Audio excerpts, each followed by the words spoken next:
So today, kids, we're going to the Ddong Cafe, poo themed cafe. Yes, poo themed. You can eat it.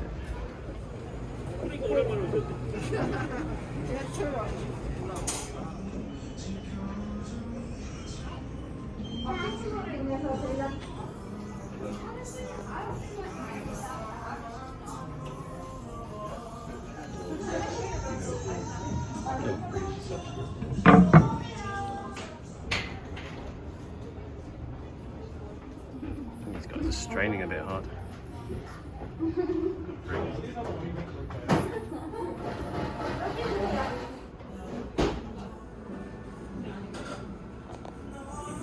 I got myself a poo shaped in chocolate. Well, I hope it's chocolate filling.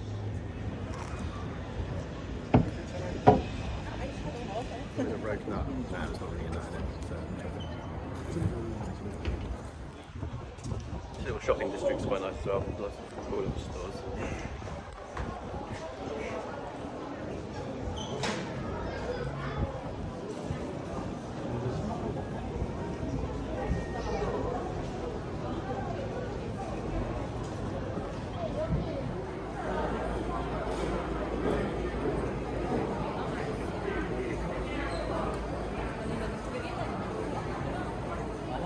Specialised shops, really good to see.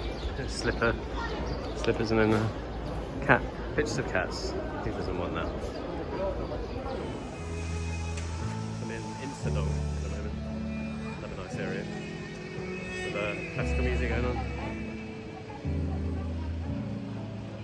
So Insadong's quite near Itaewon, where I was last weekend. So very similar vibes. Nice traditional houses, filled with shops. Very cosy.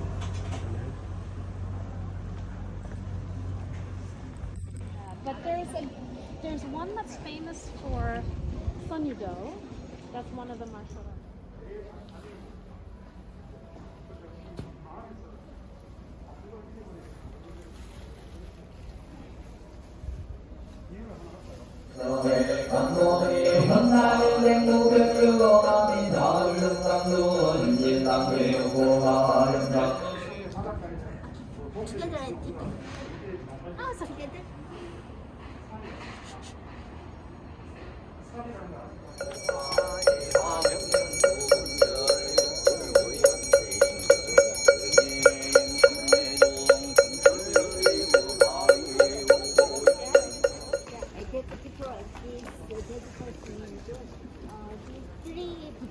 Yeah.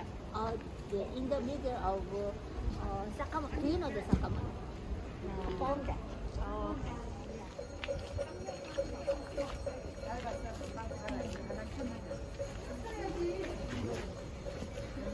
Two hands.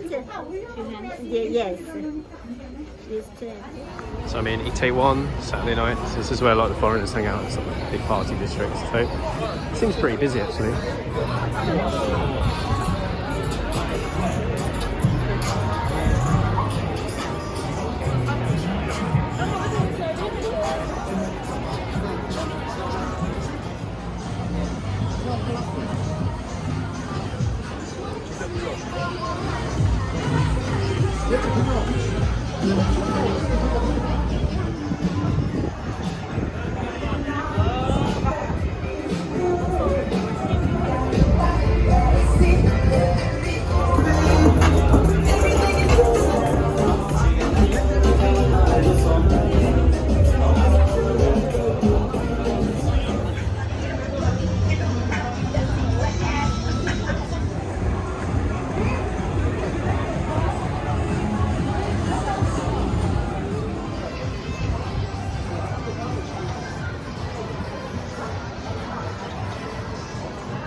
Always with the Irish pubs, you know, when you're in a party district.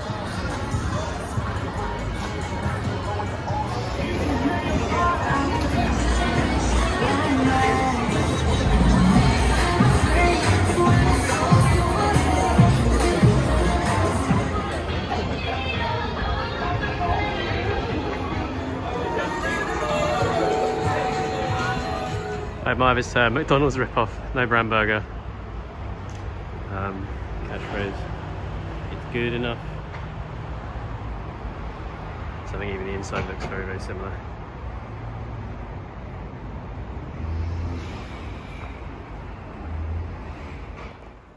So I just had quite a funny encounter in Itaewon with a friendly old Korean man.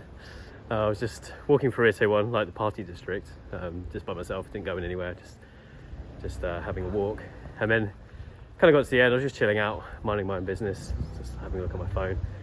And then this old guy just like comes up and looks at me. I was like, oh yeah, you want to party? So, no, maybe, you know, another time. And I thought it was just going to be usual. And he's like, oh, you know, you like girls, you like my boys or whatever. Something. His English was kind of good enough, but not really. Yeah, I couldn't really have a real conversation, but at that point. And then eventually, yeah, we eventually got on to like what I was doing here. So he was like, oh, a student at something university. I was like, no, I'm studying Korean language, but I'm also doing martial arts, or like I knew the Korean, which was musul, which is a martial arts. He was like, oh, musul. And I was like, oh, yeah, Kuksul 1. And everyone here knows Kuksul as Hapkido, so Kuksul 1 Hapkido. And then, so I said, I'm doing Kuksul 1 Hapkido, I'm going to do some Taekyon. He was like, oh, and he got really excited.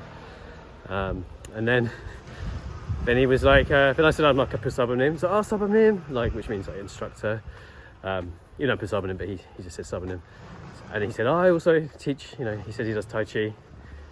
So I was like, okay, good. And then he just like pointed like to the other side of the road. I was like, yeah, Yumi, go Hapkido, Tai Chi. So I went across the other side of the road with him, after going to the toilet with him, which is a bit weird. And then he just said, put my bag down. And then he said, just started doing some Tai Chi, which was quite funny. So I kind of just, he was doing his Tai Chi movements, and then he said to follow him, and I was following him, and I think he was quite impressed. No, he said, he's like, oh, you follow very well. And then, so he loved it. So we did like a couple of minutes of just these Tai Chi movements, like in the street, like near where the party district is. And then he said, I'll do some Hapkido. So I did a little bit of some form. And he's like, oh, you're very stylish. And then started like saying, oh, okay. So he got very excited. And then he said, oh, you know, do you like to meditate? I said, yeah, I like to meditate. But I said, I did some Vipassana meditation last year. And again, he was like, oh, what? And he was like a Vipassana meditator too. I don't think he was making this up, because like he was legit like good at Tai Chi. And then he knew. Then he said something about Vipassana, something, he didn't really get it. And then he said he did it in Burma, which is similar to the one I did, like the Goenka tradition.